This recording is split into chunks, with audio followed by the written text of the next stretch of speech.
السلام علیکم ورحمۃ اللہ وبرکاتہ۔ پیارے بچوں، آج ہم اللہ کے نبی حضرت سیدنا ایوب علیہ السلام کا تذکرہ کرتے ہیں۔ حضرت ایوب علیہ السلام کا ذکر مبارک قرآن مجید کی 4 سورتوں میں آیا ہے۔ حضرت ایوب علیہ السلام اللہ تعالیٰ کے بڑے صابر پیغمبر گزرے ہیں۔ مال و دولت اور کثرت اہل و عیال کی وجہ سے حضرت ایوب علیہ السلام بہت خوشحال زندگی گزار رہے تھے۔ اللہ تعالیٰ کی طرف سے آپ کا ایک امتحان لیا گیا۔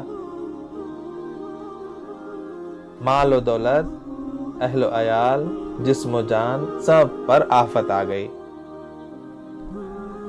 اللہ تعالیٰ نے ایک ایک کر کے ساری نعمتیں واپس لے لیں۔ مال و دولت ختم ہو گئی، کھیت و باغات سوکھ گئے، جانور تمام کے تمام مر گئے، اولاد انتقال کر گئی اور سخت بیماری بھی آ گئی۔ یہاں تک کہ عزیز و اقارب، دوست احباب نے بھی منہ پھیر لیا اور بیماری کے پھیلنے کی خوف سے حضرت ایوب علیہ السلام کو بستی سے باہر جنگل میں ڈال دیا گیا۔ صرف ایک بیوی صاحبہ جو اس تمام بیماری کے زمانے میں آپ کا ساتھ دیتی تھی اور آپ کی صبح و شام خدمت کرتی تھی، آپ کے دکھ درد میں برابر کی شریک تھی، اتنی سخت بیماری کے باوجود حضرت ایوب علیہ السلام کی زبان پر کبھی کوئی حرف شکایت کا نہ آیا، بلکہ صبر ہی کرتے رہے، صرف اللہ تعالیٰ سے اپنا حال سناتے رہتے۔ میرے رب، مجھ کو بیماری لگ گئی ہے اور تو ارحم الراحمین ہے۔ کہا جاتا ہے کہ بیماری کا زمانہ کم و بیش 13 سال تک رہا۔ بعضوں نے کہا ہے کہ 18 سال تک حضرت ایوب علیہ السلام بیمار رہے۔ اس دوران بیماری سخت سے سخت ہوتی گئی، حضرت ایوب علیہ السلام صبر ہی کرتے رہے۔ اس بیماری کے زمانے میں ایک مرتبہ شیطان ایک حکیم کی شکل میں آیا۔ حکیم یعنی ڈاکٹر۔ نیک بیوی نے اس سے گزارش کی کہ آپ حکیم معلوم ہوتے ہیں، میرے شوہر کا علاج کریں۔ شیطان نے علاج کرنے کا وعدہ کیا کہ میں علاج کروں گا، مگر میری ایک شرط ہے۔ وہ شرط یہ ہے کہ اگر تمہارے شوہر کو شفا ہو جائے تو تم یوں کہنا کہ آپ نے میرے شوہر کو شفا دے دی، میرے علاج کی یہی اجرت ہے، میں اور کوئی فیس تم سے لینے والا نہیں ہوں۔ شوہر کی صحت کی فکر مند بیوی نے وعدہ کر لیا۔ پھر جب ایوب علیہ السلام کے پاس جو واپس آئیں تو ایوب علیہ السلام سے سارا ماجرا سنایا کہ ایک حکیم صاحب ملے تھے، اس نے علاج کرنے کا وعدہ کیا ہے اور اس نے یوں کہا ہے اور میں نے اس سے ایک وعدہ بھی کر لیا ہے۔ حضرت ایوب علیہ السلام کو اس سے سخت تکلیف ہوئی۔ فرمایا کہ وہ شیطان تھا، تم سے شرکیہ باتیں کہلوانا چاہتا تھا۔ اللہ کی نیک بندی، شفا تو صرف اللہ تعالیٰ دیتے ہیں، اللہ کے علاوہ کسی کے پاس شفا ہے ہی نہیں۔ اگر گولیوں کی وجہ سے کسی کی شفا ہوتی ہے تو بھی وہ اللہ تعالیٰ کے حکم سے ہوتی ہے، علاج معالجے کی وجہ سے کسی کو شفا ملتی ہے تو وہ بھی اللہ تعالیٰ کے حکم سے ہوتی ہے۔ تم نے وعدہ بھی کر لیا، حیرت ہے، افسوس ہے، تمہاری غفلت یہاں تک پہنچ گئی۔ حضرت ایوب علیہ السلام بڑے جلال میں تھے۔ اس وقت حضرت ایوب علیہ السلام نے قسم کھا کر کہا، جب میں صحت یاب ہو جاؤں گا تو تم کو 100 کوڑے ماروں گا، 100 ڈنڈے ماروں گا۔ حضرت ایوب علیہ السلام کے رشتہ داروں میں سے 2 آدمی اکثر خیر خیریت معلوم کرنے اس جنگل میں جہاں حضرت ایوب علیہ السلام کو ڈال دیا گیا تھا، آتے جاتے رہتے تھے۔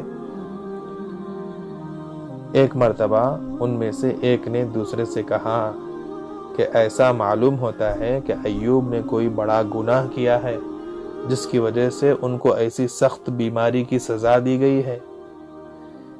یہ بات اس شخص نے حضرت ایوب علیہ السلام سے کہہ دی۔ حضرت ایوب علیہ السلام یہ طعنہ سن کر بہت بے قرار ہوئے اور اللہ کی جناب میں نہایت آہوزاری سے گڑ گڑاتے ہوئے دعا کی۔ اللہ نے وحی نازل فرمائی جس میں یہ ہدایت بھی تھی کہ اپنا پیر زمین پر ماریں۔ فوراً ایک ٹھنڈے پانی کا چشمہ ابل پڑا۔ حضرت ایوب علیہ السلام کو حکم دیا گیا کہ اس سے غسل کر لیں۔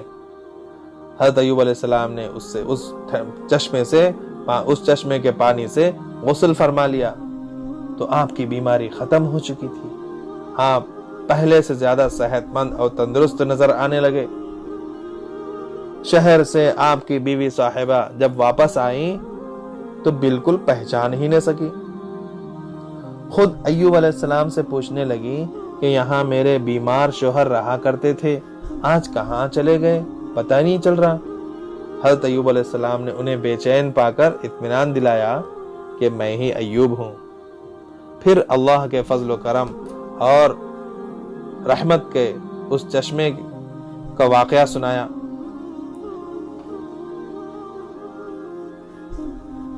شفا و صحت مندی کے بعد حضرت ایوب علیہ السلام کو اپنے بیماری کے زمانے میں کھائی ہوئی وہ قسم کا پورا کرنا یاد آیا۔ قسم کو پورا نہ کریں تو قسم پوری نہ کرنے کا گناہ، اگر پوری کر دیں تو وفادار خدمت گزار بیوی کو 100 کوڑے مارنے پڑیں گے۔ حضرت ایوب علیہ السلام سخت فکر مند تھے۔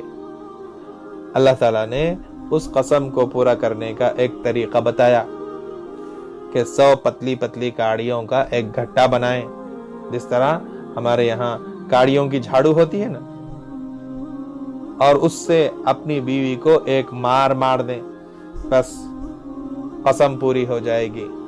لہٰذا ایوب علیہ السلام نے ایسا ہی کیا اور اپنی قسم کو پورا کر دیا۔ پھر اللہ تعالیٰ نے حضرت ایوب علیہ السلام پر اپنی نعمتوں کی بارش فرما دی، پہلے سے زیادہ مال و دولت اور اولاد عطا فرمائی۔ صحت کے بعد مزید 140 سال تک آپ زندہ رہے، دعوت حق کا کام کرتے رہے۔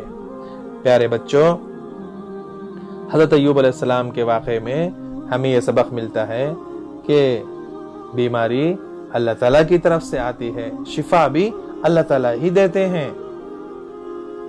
لہٰذا ہم میں سے کسی کو کوئی بیماری آ جائے تو سب سے پہلے ہم اللہ تعالیٰ سے دعا کریں، اے اللہ مجھے شفا عطا فرما دے، میرے امی کو شفا عطا فرما دے، میرے ابو کو شفا عطا فرما دے۔ علاج معالجہ بھی کریں اور پھر اس کے ساتھ ساتھ دعا بھی کریں۔ ہم بعض دفعہ ایسا کرتے ہیں کہ صحت کے لیے دواؤں پر بھروسہ کرتے ہیں، دوا کے ساتھ ساتھ دعا بھی کریں، دعا کے ساتھ ساتھ دوا بھی کریں، دونوں کو ساتھ ساتھ لے کر چلیں۔ اور ایک بات یہ بھی یاد رکھیں کہ ہم جھوٹی قسمیں نہ کھائیں، قسم نہ کھائیں۔ بات بات پر بعض بچوں کو قسم کھانے کی عادت ہوتی ہے، قسم سے یہ بعض بات پر قسم نہ کھائیں۔ بہت اہم معاملہ ہے یہ قسم کا، اگر کوئی قسم کھا لی جائے تو اس کو پورا کرنا ضروری ہوتا ہے۔ اور تیسری بات یہ ہے کہ جب بھی کوئی نعمت ملے تو ہم اس پر شکر ادا کریں، اور کوئی مصیبت آ جائے تو اس پر ہم صبر کریں۔ اللہ تعالیٰ مجھے بھی آپ تمام کو عمل کرنے کی توفیق عطا فرمائے۔ السلام علیکم ورحمۃ اللہ وبرکاتہ۔